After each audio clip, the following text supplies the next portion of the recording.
Keto and crime, keto and crime. We uncover the grime on keto and crime. Keto and crime, keto and crime. Now is the time for keto and crime.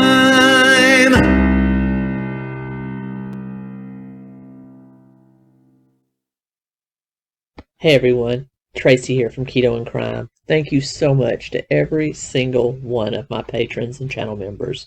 You make this possible. And you're one of the reasons I do this. And I thank you from the bottom of my heart. And if I haven't said it before, thank you. I'll sing it. Thank you. Thank you for hanging in there with me and letting me geek out, not making fun of me like a lot of other people do, because I like weird stuff about crime and dark history. Thanks everyone. Hey everyone, welcome to Keto and Crime. Today I have got 2 crime updates for you. These are cases that we have covered that I think you need to hear some recent updates in them. And yes, I am fully staffed for Halloween, so no more Christmas tree. This is definite, or no more patriotic tree that people assumed was a Christmas tree. This is now obviously a Halloween tree and a Halloween area. More decorations coming. But anyway, just wanted to point that out. But with that being said, I have updates on 2 of the cases that we have covered. One is the case of Jose Alba in the Bronx, New York. Remember, he was the bodega worker, bodega owner, that was assaulted by the partner of a young woman that was upset because her EBT card did not work. And she basically on camera told him she was going to go get her N-word, and he would come in and settle it.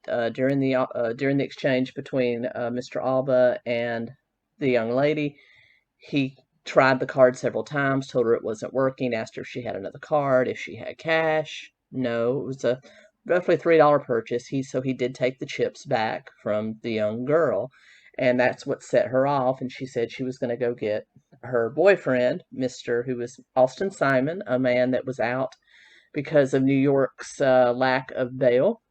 No cashless bail. Basically, no money had to be put up to get him out of prison or out of jail. He had been in custody just 2 or 3 days prior for assaulting a police officer. She went and got him. He came in and began an altercation with Mr. Alba. Now, Mr. Simon was 35 years old at the time.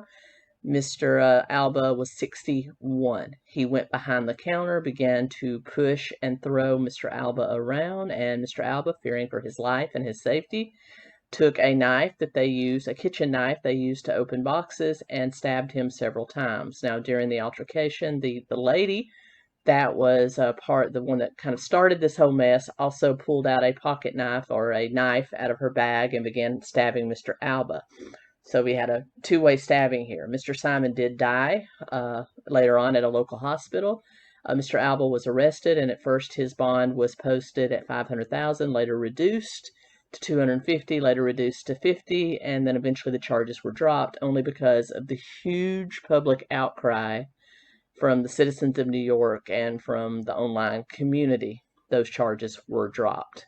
But now, because New York has no real self-defense laws, I mean, you're only able to give force back as good as you're getting it. That means that a 61-year-old that is being thrown around and beaten by a 35-year-old cannot defend himself in a way that he seems adequate.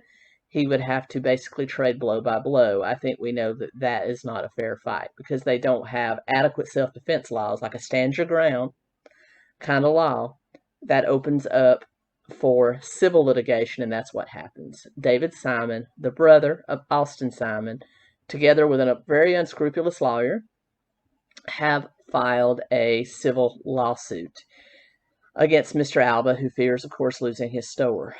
He does have insurance, but it was not in force at the time of the altercation. Mr. Alba pretty much ran the store by himself, and what they are alleging in these court papers are just astounding. They're not even mentioning the fact that Mr. Simon was the one that ran in with villainous intent, and it was stirred on by his then girlfriend, that he attacked Mr. Alba, came into Mr. Alba's cashier's area, threw him around, and the man felt scared and had to defend himself. No, what they're saying is that Mr. Simon is dead because the store did not have proper security to take out people that were causing altercations, did not have proper staffing, and was not properly trained.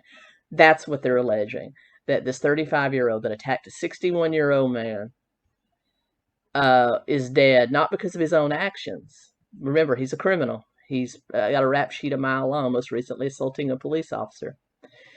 That was not his own doing. That was the doing of the store for not having a security guard that could take him out. How would that be any different? If a security guard is the one that stabbed him or tased him or shot him as opposed to Mr. Alba, how would that be any different? I don't get it. It's just unscrupulous. And this is what happens when your state does not have proper self-defense laws. If you're in New York, I highly urge you to take a look at all the candidates running in November and vote for the ones that want to strengthen your self-defense laws and bring back cash bail and keep the criminals off the streets. Because all of this would have not even happened if he had still been in jail from assaulting the police officer.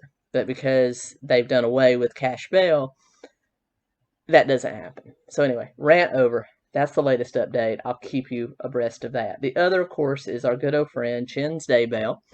His lawyers this week have filed a motion to, again, sever his case from Lori Vallow and to move it no sooner than October of 2023. So he wants a full year's continuance. The reason they are citing is that because it is a death penalty case, there's essentially two cases they have to prepare for. The actual trial, where evidence will be submitted and guilt or not guilt will be determined. And then there is the sentencing phase, where they will have to basically go all the way back to Chad's childhood and what kind of person he is, because they are seeking the death penalty to prove that the death penalty is too harsh. So essentially two trials that both sides, both prosecution and defense, have to prepare for. Now, so they're citing that they have only now just begun on the sentencing phase and they need more time. Now, there's two problems with this. One, the fact that the judge has already ruled that both cases will proceed in January. They had already been given a year's continuance prior. And two, the severing of the cases has also already been ruled on by the judge. So I don't know how well this is going to go. The main issue is that Lori Vallow has not waived her right to a speedy trial. So she has to get her trial by constitutional law as soon as possible. That is January.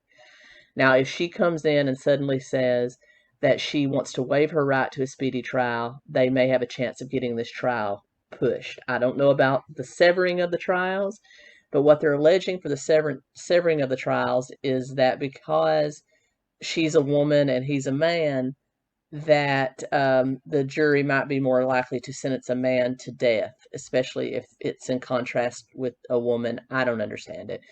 I would think that because Chad and Lori consider themselves agents of God, that they've probably set another doomsday thing, and I think if they push the trial back far enough, maybe the world will end before the trial. I don't know. I would think that if you really are an agent of God, Chad, that you wouldn't fear the trial at all, so what's up with that?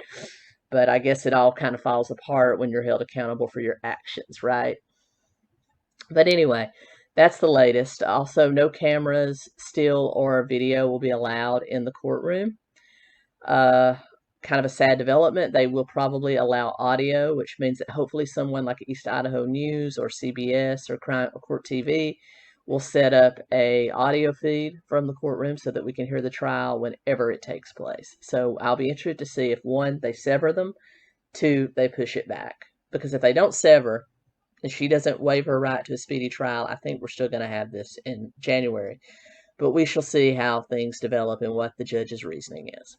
But with that being said, I wanted to bring you those really quick updates. I will be back soon with another true crime, history, or a horror crime movie review very soon. Until then, I hope you're all well. And until next time, keto and crime.